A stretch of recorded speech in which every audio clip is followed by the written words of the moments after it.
আসসালামু আলাইকুম বন্ধুরা, কেমন আছেন সবাই? আশা করি সবাই ভালো আছেন। আমরা আলহামদুলিল্লাহ ভালো আছি। সংসারের কাজকর্ম, রান্না বান্না সব কিছু শেষ করে চলে আসলাম ব্যাংকে। তো আমার সাথে সাথে আমার সাঙ্গপাঙ্গদেরকেও সাথে করে নিয়ে আসলাম, কারণ ওদেরকেও কোথায় রেখে আসবো। আর যেহেতু প্ল্যান করেছি এখান থেকে সোজা আমরা বাড়িতে চলে যাব, সেই জন্য ওদেরকেও নিয়ে আসলাম। তো আমরা এখানে ব্যাংকের কাজকর্ম শেষ করে আমরা চলে যাব বাড়িতে। তো সেজন্যই ওদেরকে নিয়ে আসা। তো এখানে ব্যাংক একদমই ফাঁকা, তেমন কোনো লোকজন নেই বাইরে ভিতরে, কারণ যেহেতু ঈদ ছিল এতদিন, ঈদের জন্য একটা ভিড় ছিল। তো ঈদও শেষ, মানুষের আর প্রয়োজনীয়তাও প্রায় শেষ, সেজন্য এখন ব্যাংক প্রায় ফাঁকা, শুনশান অবস্থা।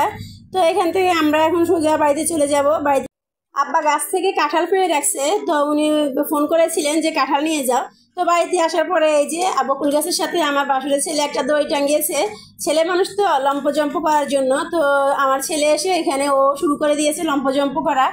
তো এটাই হচ্ছে আসলে ছেলেদের কাজ, ওরা যেখানে যা দেখবে সব কিছুতে ওদের দুষ্টামি করতে হবে।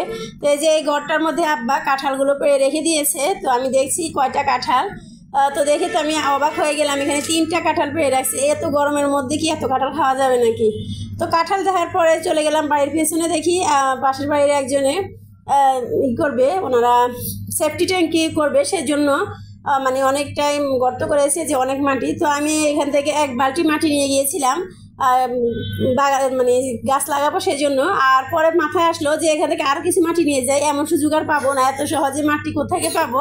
তো হাতের কাছে এবং ঘরের পেছনে যেহেতু এত সহজে এতগুলো মাটি আছে, তো এখান থেকে কিছু মাটি নিয়ে যে একটা চুলা বানাবো। মাঝে মধ্যে বাড়িতে আসি, তো দেখা যায় যে আসলে পরে এখানে যদি কিছু রান্না বান্না করার প্রয়োজন পড়ে, বা যখন বাড়িতে আসবো হয়তো বা চুলার প্রয়োজন পড়তেও পারে, সেই জন্য একটা মানে চুলা বানানোর জন্য চেষ্টা করতেছি। তো আমি আগে কিন্তু কখনোই চুলা বানাইনি, এই প্রথমে আমি হচ্ছে চুলা বানাচ্ছি, দেখি কেমন হয়। আমার মা দেখলে তো মনে হয় হাটফেল করবে যে আমার মেয়ে চুলা বানাচ্ছে। তো এটা আমার প্রথম জীবনে যে আমি চুলা বানাচ্ছি। তো দেখি কতটুকু হয়। এখন মাটি পেয়েছি, কিছু খেলাও হলো আর আমার চুলাও বানানো হলো। তো এই যে এখন এই শেপটা দিয়ে নিয়েছি, 2 দিন পরে ঘরের ভিতরে করেছি, যেহেতু এখন বৃষ্টির দিন, বাইরে কে নেবে কে আনবে, সেই জন্য ঘরের ভিতরে রেখেছি। 2 দিন পরে এসে এটাকে কিছুটা শেপ দিব। তারপরে এবার আমাদের যাওয়ার পালা। আমার শ্বশুর দেখছে যে আমার শ্বশুর একটা লাঠি দিয়ে গাছের মধ্যে এভাবে বাড়ি দিচ্ছে, পাকছে নাকি দেখার জন্য। তো আমার ছোট ছেলেটাও দেখছে লাঠি দিয়ে যে পাকছে নাকি। আসলে বাচ্চারা অনুকরণ প্রিয়, ওরা যা দেখে তাই শেখার চেষ্টা করে। তো কাঁঠাল নিয়ে চলে যাচ্ছি বাসায়। 3টা কাঁঠাল কি করব জানি না, কিন্তু এগুলো পাকলে সব একসাথে পেকে যাবে, খাওয়াও যাবে না। তো আমাদের এই গাছের কাঁঠালগুলো খুবই রসালো, তো যেহেতু রস বের করা যায়, তো রস বানিয়ে রাখলে কিন্তু এগুলো দিয়ে সুন্দর পিঠা বানানো যাবে। তো আজকে নিয়ে যাচ্ছি, তারপর দেখি কি করব সেটা আপনাদের সাথে শেয়ার করব ইনশাল্লাহ। সবাই ভালো থাকবেন, সুস্থ থাকবেন। আল্লাহ হাফেজ, আসসালামু আলাইকুম।